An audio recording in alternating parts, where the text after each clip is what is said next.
Okay guys, sekarang ni aku berjaya siapkan 5 video secara spontan dalam masa kurang daripada sejam. Video sharing, video perkongsian. So dekat dalam video kali ni aku nak sharing dengan korang. Kadang-kadang idea datang kan. Datang tapi tak tersusun. Tu mencabar. Tak tersusun, lepas tu idea kita tu kita terlebih kreatif, lepas tu in the end bila terlebih kreatif kita tak susun, kita tak catat, kita lalas, kita tak buat apa pun. Okay. Untuk orang yang sentiasa ada idea pun, dia ada cabaran dia. Bukan orang yang tak ada idea je. Untuk orang yang sentiasa ada idea pun ada cabaran dia. So, kena learn how to manage. Contohnya, kalau ada sesuatu idea yang korang nak buat content tu, datang. Jangan lupa untuk catat. Even dekat WhatsApp pun tak ada masalah. Yang paling penting adalah korang kena catat. And then, idea korang tu terlalu complicated untuk execute ataupun nak laksanakan. Korang kena cari cara untuk permudahkan. Supaya apa? Content creation korang berjalan. Lambat atau cepat, yang paling penting adalah konsisten dan berjalan. Mencabar juga tau kalau sentiasa ada idea. Tak ada idea pun lagi lah.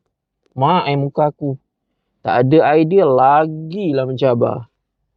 Ni kalau lambat-lambat idea pun mencabar. Mencabar untuk manage. So, dekat WhatsApp pun tak apa. Catat je. Catat by point pun tak ada masalah. Susun kemudian. Yang paling penting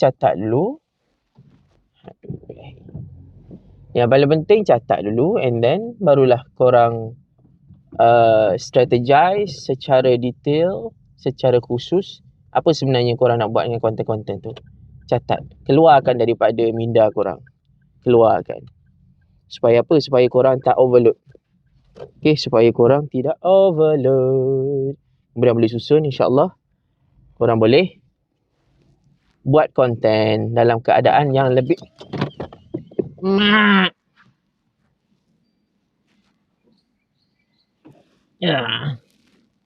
Aduh, aku asyik lupa je aku tengah sangkut phone.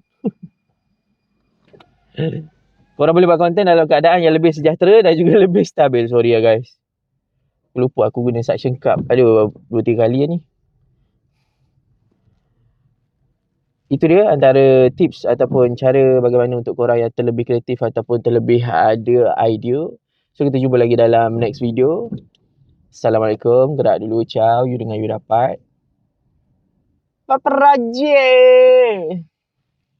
Gelap pula yang dalam ni. Nak parking. Tengah cari parking ni.